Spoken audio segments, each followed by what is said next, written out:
Hello दोस्तों, जय Bharat. वीएनबी classes में आपका स्वागत है। आज हम लोग थोड़ा सा चर्चा उस दिन किया था कि द इंडस वैली सिविलाइजेशन, इसके काल का इसका नामकरण कैसे हुआ। तो सिंधु घाटी सभ्यता कुछ लोग बोलते हैं, कुछ कांस्ययुगीन सभ्यता बोलते हैं, कुछ लोग आदि ऐतिहासिक काल बोलते हैं या सभ्यता बोलते हैं, और कुछ लोग हड़प्पा सभ्यता बोलते हैं। ये चार नाम इसके आए और इसके नाम क्यों रखे गए हम लोगों ने चर्चा किया था। और दूसरा पार्ट इसका आ गया, हम लोगों ने इसके उद्भव से रिलेटेड चीज़ें के बारे में हम लोग चर्चा किए थे कि वैदेशिक उद्भव और स्थानीय उद्भव के बारे में। तो हम लोग इस पे किसने क्या मत दिया, किसने वैदेशिक मत का पक्ष लिया, किसने स्थानीय मत का पक्ष लिया, इसके बारे में भी चर्चा किए थे हम लोग। दूसरी चीज़ हम लोगों ने इस पे काल निर्धारण के बारे में बात की और उसके बाद और सारी चीज़ों के बारे में हम लोग जानकारी लिए थे। आज हम लोग पढ़ेंगे कि हेडिंग डाल लेते हैं, हड़प्पा सभ्यता या सिंधु घाटी सभ्यता। ठीक है, जो मन करे वो लिख लीजिए, सारी चीज़ें एक बराबर हैं। तो आज सभ्यता हम लोग उस दिन पढ़े थे, इस पे हम लोग चर्चा किए थे। अब हम लोग इसकी लिपि से रिलेटेड चीज़ें को जानेंगे कि लिपि आखिरकार कैसे थी और अभी तक पढ़ी नहीं जा सकी है। लिपि कैसे थी और अभी तक पढ़ी नहीं जा सकी है। दरअसल इसके लिपि का जो लिखने का क्रम था वो वर्णमाला में ना लिखा जाके चित्रों के रूप में लिखा गया था। जैसे अभी तक ना मिस्र की सभ्यता का लिपि पढ़ा जा सका है और ना मेसोपोटामिया की सभ्यता का लिपि पढ़ा जा चुका है। मिस्र की सभ्यता वाली लिपि का नाम है हायरोग्लिफिक लिपि और मेसोपोटामिया की सभ्यता वाली लिपि का नाम है किलाक्षर लिपि। और भारत की सभ्यता यानी कि हड़प्पा सभ्यता की लिपि का नाम है क्या, चित्राक्षर लिपि। ठीक है, तो लिपि से संबंधित चीजें पढ़ेंगे। देखो,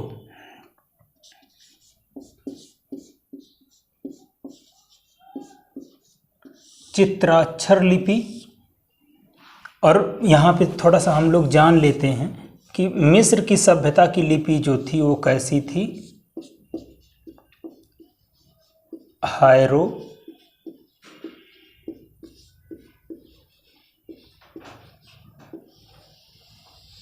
हायरोग्लिफिक लिपि। ठीक है, और जो मेसोपोटामिया की सभ्यता की लिपि थी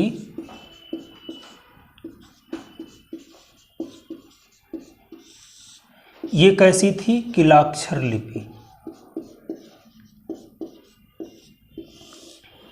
ठीक है, तो जो हड़प्पा सभ्यता की लिपि थी ये थी चित्राक्षर लिपि। इसमें क्या था, 400 वर्ड थे, अक्षर 400 अक्षर थे। और जो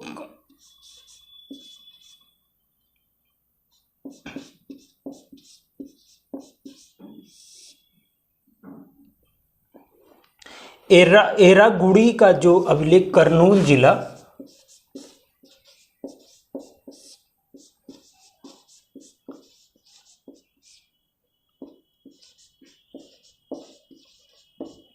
एक मिनट अभी मैं आपको समझा दे रहा हूं।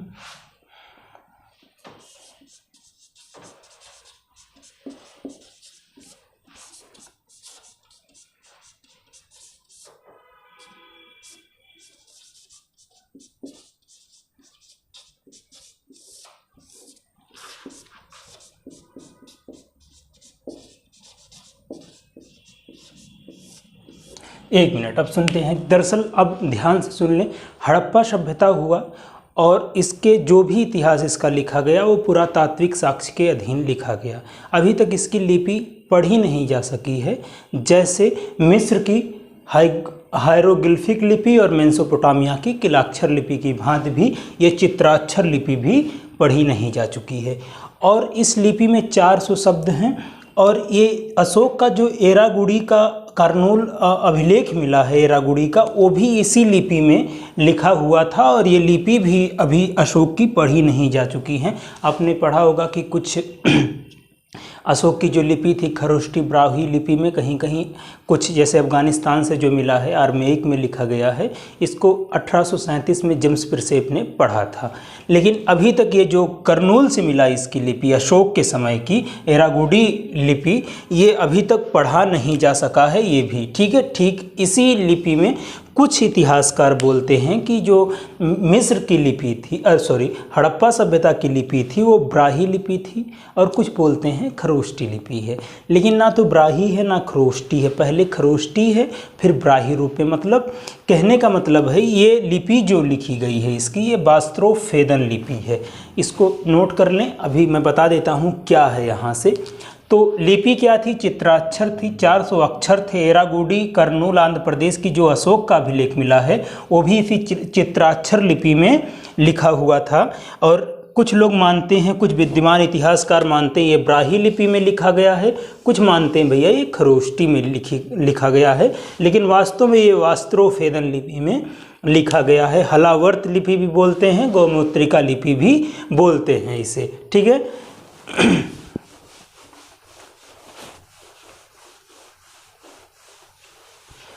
अब लिपि के बारे में दरअसल हुआ तो जब इतिहासकारों ने बहुत शोध किया तो ब्राही लिपि को क्या बोलते हैं?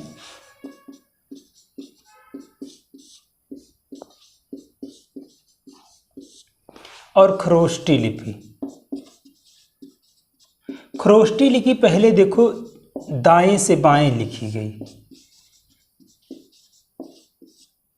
और ये बाएं से दाएं लिखी गई।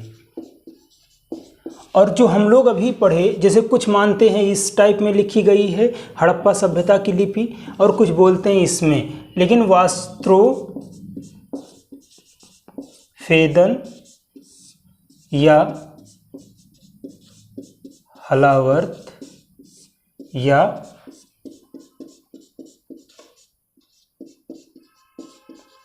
गौमुत्रिका लिपि, कुछ लोग, अब जो सर्वमान्य हो गया है ये है। इसका लिखने का क्रम जो था पहले दाएं से बाएं था,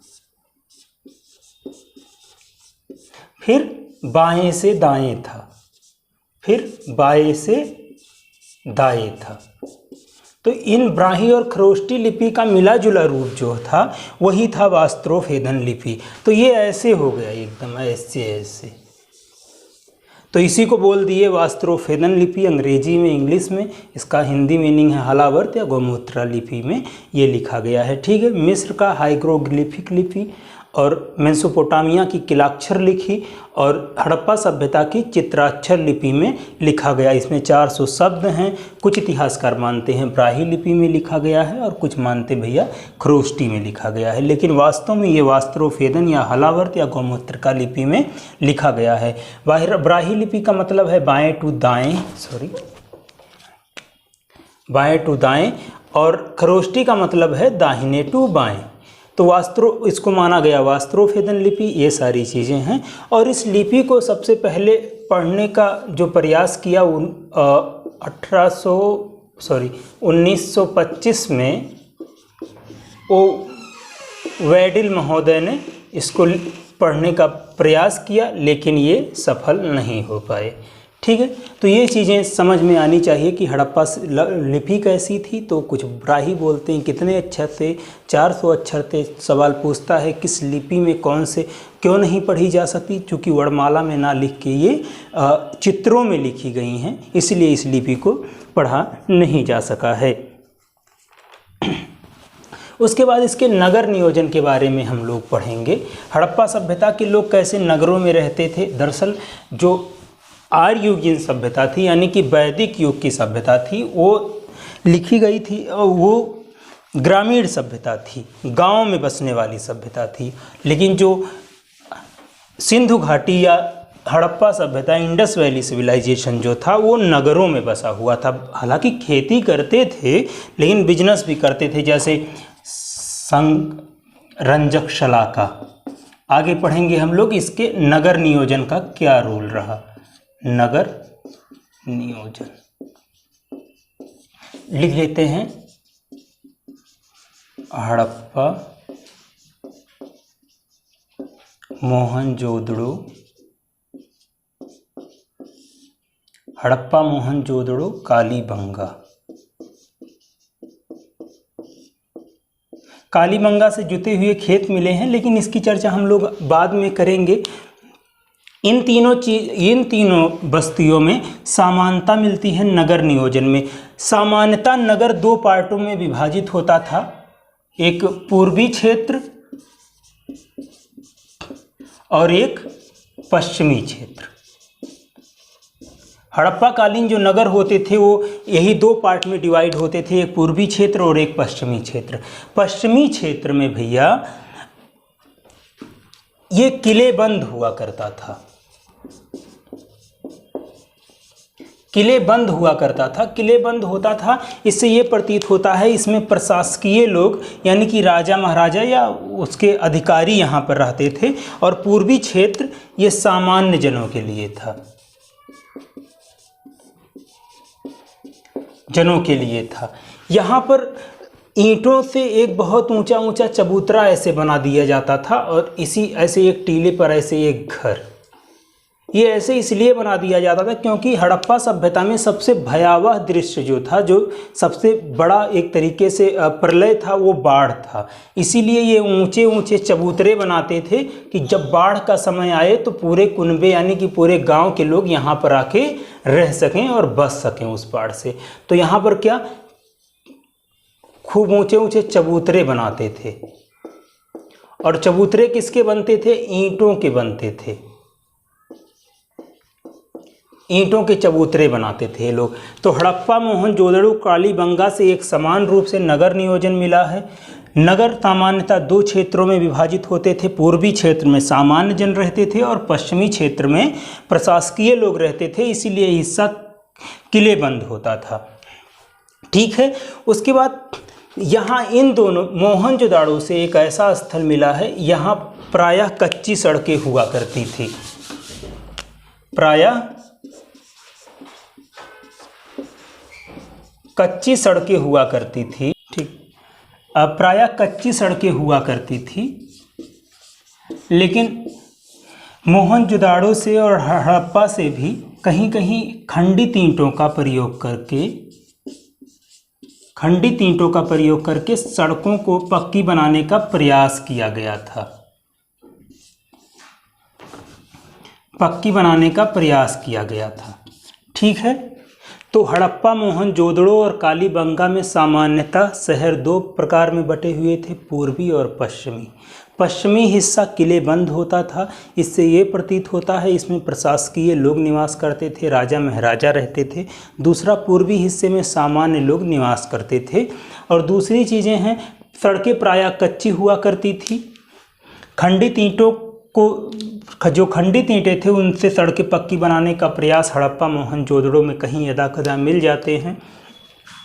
उसके ये समझ में आया इतना, चबूतरे बना देते थे क्योंकि बाढ़ आता था, बाढ़ सबसे भयावह घटना में से एक था, इसीलिए चबूतरे में जब बाढ़ आता था तो ये लोग एक टीला बनाते थे, उसी पे रहते थे वहाँ पे। ठीक है, आगे हम लोग इसमें पढ़ेंगे लोथल और सुरकोतड़ा। लोथल ये गोदीवाड़ा क्षेत्र था। गोदी का मतलब होता है, गोदी मीडिया मत समझिए, गोदीवाड़ा का मतलब होता है बंदरगाह। ठीक है, लोथल एक बंदरगाह था और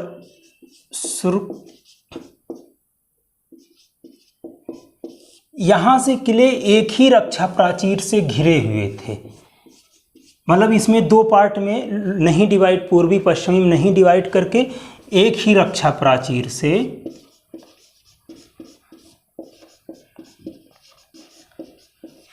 से घिरे थे।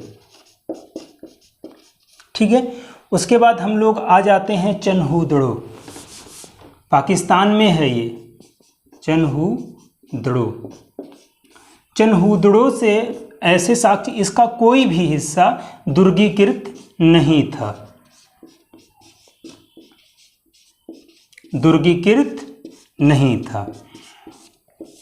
ठीक है। तो लोथल और सुरकोतड़ा से, जो दोनों गुजरात में ही हैं, गोदीवाड़ा ये कच्छ के पास पड़ता है, गोदीवाड़ा के साक्ष्य यहाँ से मिले हैं, इसको साइड करते हैं, इसको हम पढ़ाएंगे।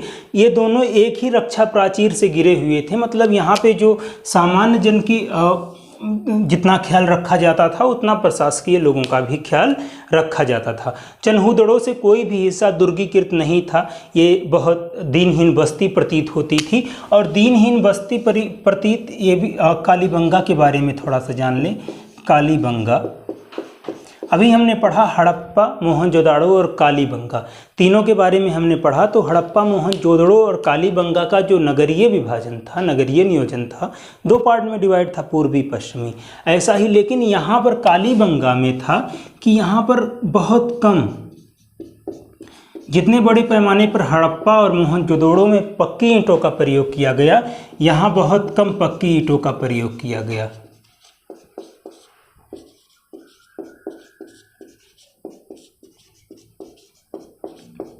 जितना बड़े पैमाने पर बहुत अच्छे ढंग से, बेहतरीन ढंग से हड़प्पा मोहनजोदड़ो में नालियों का विकास किया गया, उतना यहाँ नहीं मिलता है। नालियों का जो नियोजन था,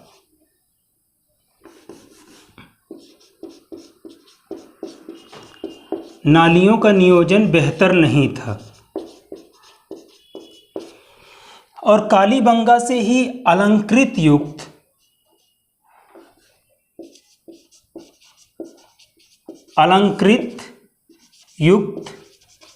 ईंटें मिले हैं। एकमात्र ऐसा शहर है ये जहाँ पर अलंकृत युक्त ईंटें मिले हैं। नहीं तो हड़प्पा सभ्यता के हर कॉलोनी से, हर बस्ती से अलंकरण विहीन ईंटों का प्रयोग हुआ है। यहाँ पर पक्की ईंटें अलंकृत बनी हैं, जैसे ऐसे ईंटें बनती थी, इस पर कुछ मॉडल बना दिया जाता था, इस टाइप की चीज़ें।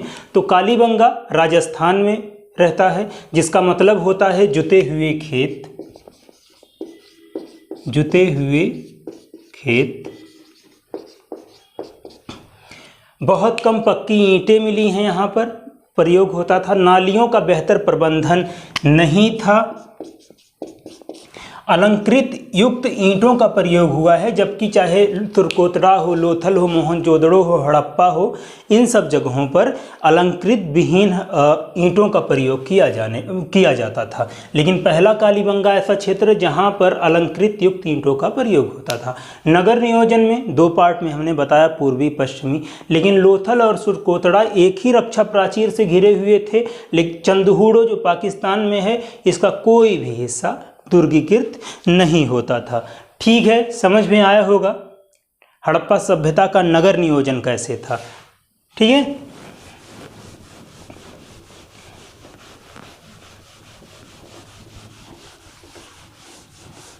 उसके बाद हम लोग पढ़ेंगे कि किस प्रकार से भवन बनते थे, किस प्रकार से और भी व्यवस्थाएं यहाँ पर थी।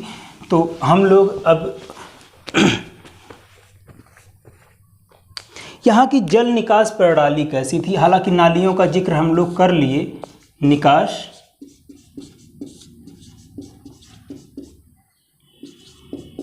जल निकास प्रणाली कैसी थी, तो विशाल स्नानागार, बृहद या विशाल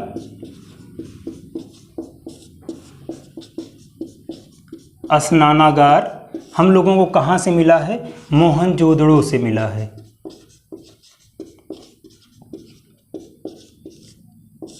हड़प्पा के लगभग हर शहर से स्नानागार मिले हैं। स्नानागार मतलब बाथरूम, नहाने का स्थान। ये घर के साइड में हुआ करते थे और इसका जो नरमोखा रहता था नाली का, स्नानागार का, वो लगभग मुख्य नालियों से जुड़ा हुआ होता था। और आज की ही भांति वहाँ की नालियों में, जब नाली ऐसे जो मुख्य नाली हुआ करती थी, उसको साफ सफाई के लिए ऐसे ऐसे इसमें होल रहते थे, जिसको पत्थर से या लकड़ी से ढक दिया जाता था। और जब ये गंदी हो जाती थी तो इसको हटा के साफ किया जाता था। तो बृहद स्नानागार मोहनजोदाड़ो से मिला है। लगभग हर शहर से इसके स्नानागार मिला है। स्नानागार घर के एकदम किनारे हुआ करते थे और मुख्य नालियों से जुड़े हुआ करते थे। और मुख्य नालियों में कहीं ऐसे छेद मिले हैं कि यहाँ से जब भी यहाँ पत्थर रख दिया जाता था या लकड़ी का कोई बॉक्स रख दिया जाता था, जिससे इसको उठा लिया जाता है, उठा के फिर साफ सफाई कर दिया जाता था। यहाँ हो गया। अब भवन निर्माण, यहाँ के भवन निर्माण कैसे हुआ करते थे? तो भवन निर्माण यहाँ पे हुआ करते थे। दरअसल यहाँ पर घनाकार ईंटें मिलते थे, घनाकार ईंटें, ईंटों का प्रयोग करते थे। ये 4:2:1 के अनुपात में होते थे। अभी भी गांव में देखिए तो घनाकार ईंटों का प्रयोग करते थे, ऐसे इस टाइप के, ऐसे एकदम बने हुए रहते हैं ये ईंटें, ठीक है। तो ऐसे ईंटों का प्रयोग आज भी गाँव के कुओं में या पुरानी जगहों पर देखिए तो ऐसे घनाकार, उस समय भी ऐसे घनाकार ईंटों का प्रयोग करते थे, लेकिन अलंकृत विहीन होते थे ये ईंटें, अलंकृत विहीन होते थे। कालीबंगा एक ऐसा क्षेत्र है, कालीबंगा कहाँ पर है भैया? राजस्थान का श्री गंगानगर, गंगानगर, यहाँ पे अलंकृत ईंटें मिले हैं, अलंकृत युक्त ईंटों का प्रयोग होता था, ठीक है। और जो दरवाजे थे वो मुख्य सड़क के दरवाजे गली में खुलते थे। मुख्य सड़क में एक जगह लोथल से मिला है कहीं से कि जहाँ, हालांकि इसको जानने की उतनी ज़रूरत भी नहीं है, तो ठीक है। घनाकार ईंटों का प्रयोग करते थे। कालीबंगा से अलंकृत ईंटों का प्रयोग होता है। ये अलंकृत विहीन ईंटों का प्रयोग करते थे भवन निर्माण में, ये सारी चीज़ें थी। उसके बाद कालीबंगा एकदम दीनहीन बस्ती प्रतीत इसलिए होती थी क्योंकि नालियों का ना विकास था, कच्ची ईंटों का प्रयोग ज़्यादातर करते थे। हालांकि अलंकृत युक्त ईंटों का विकास तो ठीक ठाक हो गया था इनके समय में, ये लोग अलंकृत युक्त ईंटों का प्रयोग करते थे। लेकिन उसके बाद हम लोग आगे पढ़ेंगे इसके, यहाँ के सामाजिक जीवन कैसे था और आर्थिक जीवन कैसे था, इन सब चीज़ों के बारे में जानने से पहले यहाँ के लोग कैसे थे, लोगों के बारे में। तो यहाँ पे 4 प्रकार के लोग रहते थे। एक थे भूमध्य सागरीय,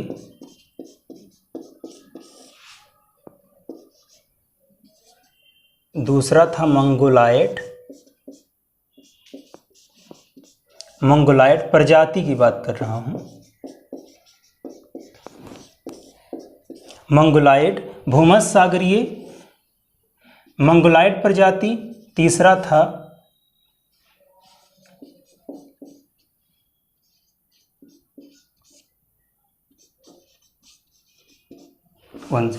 तीसरा था अल्पाइन,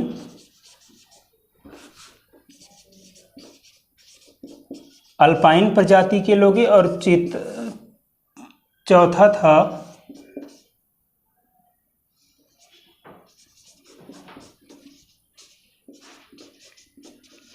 इंडो ऑस्ट्रेलॉइड प्रजाति के लोग, लेकिन ज़्यादातर अगर किसी की तादाद थी तो वो भूमध्य सागरीय थे, ठीक है। तो प्रजाति के बारे में हो गया, बंद करने दरअसल। और उसके बाद हम लोग पढ़ेंगे कि यहाँ का सामाजिक जीवन कैसे था, ये लोग क्या करते थे। तो आर्थिक गतिविधियों के बारे में हम लोग चर्चा करेंगे। आर्थिक गतिविधियाँ कहिए या कृषीय गतिविधियाँ कहिए,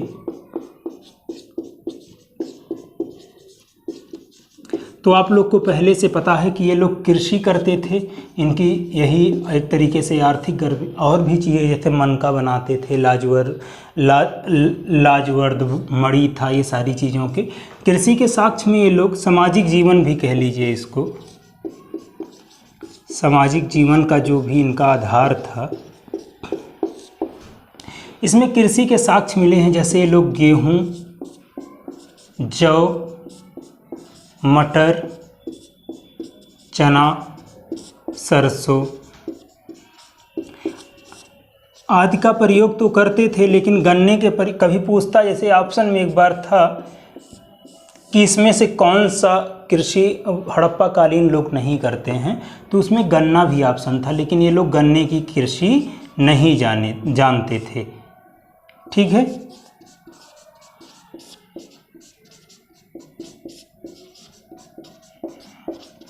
गन्ने की कृषि नहीं जानते लोग, गेहूं की खेती करते थे, जौ का, मटर का, चना का, सरसों का, हाँ कपास का।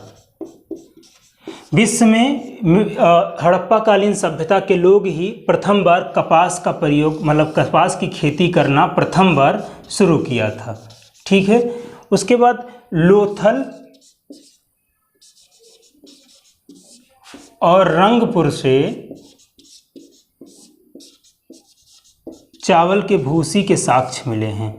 चावल के भूसी के साक्ष्य आप लोग अभी तो यहाँ ये हड़प्पा कालीन पढ़ा रहे हैं इसलिए इसको बता दिए, नहीं तो आप लोग जानते हैं लहुरा देव से भी इस टाइप के साक्ष्य मिले हैं कि चावल के भूसी के साक्ष्य 8,000 से लेके 9,000 से लेके 8,000 ईसा पूर्व के बीच में लोथल और लहुरा देव से चावल के भूसी के साक्ष्य मिले हैं।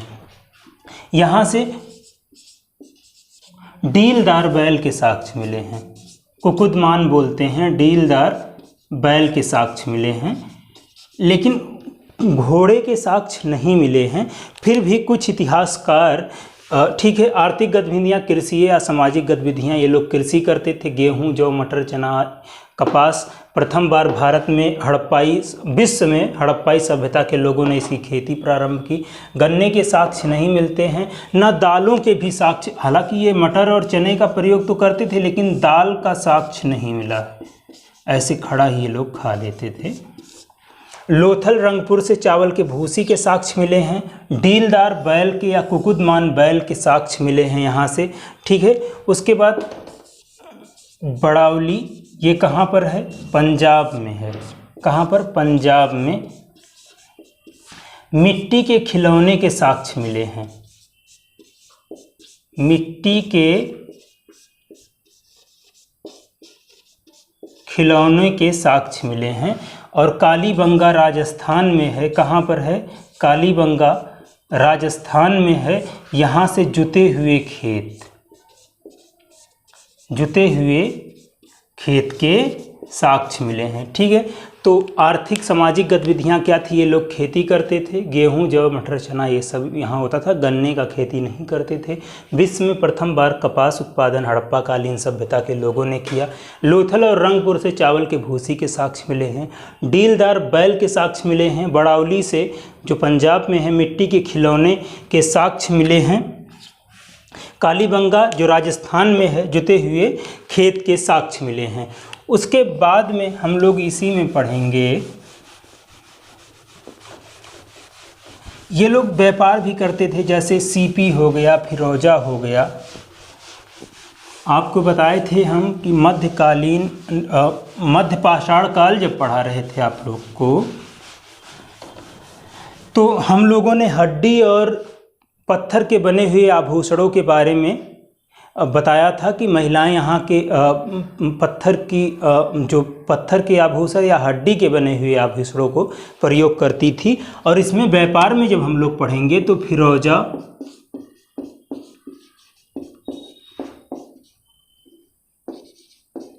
शंख, सीपी,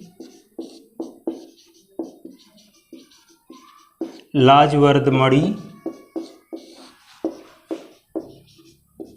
उद्योग धंधे थे, रंजक, शलाका का प्रयोग किया जाता था। अब आप लोग जानेंगे रंजक शलाका क्या होता है। ये होता लिपस्टिक। तो सिंधु घाटी सभ्यता से लिपस्टिक के भी साक्ष्य मिले हैं। ठीक है, तो ये सब इनके व्यापार का आधार था। उसके ठीक है, ये हो गया। उसके बाद 1 मिनट बस, यहाँ से एक फैक्ट और सोचता है कि मैंने अभी बोला कि घोड़े के साक्ष्य नहीं मिले हैं, लेकिन इतिहासकारों ने, तथाकथित इतिहासकारों ने, कुछ इतिहासकारों ने कहा, सवाल पूछ ले तो करना पड़ेगा, सुरकोतड़ा ये कहाँ पर है? गुजरात में है। ये लोग बोले कि मिताथल भी गुजरात में ही है, हालांकि छोड़ो इसको, लोथल भी गुजरात में है। तो ये लोग बोले कि यहाँ से घोड़े की हड्डी के साक्ष्य मिले हैं, लेकिन अभी तक पता नहीं चल पाया वो घोड़े की हड्डी हैं कि किसके हड्डी हैं। उसके बाद कहीं कहीं घोड़े के दांत के भी साक्ष्य मिले हैं। इन सब साक्ष्यों के द्वारा ये पता चलता है कि मिल भी सकते हैं और नहीं भी, लेकिन अभी कोई प्रूफ नहीं है।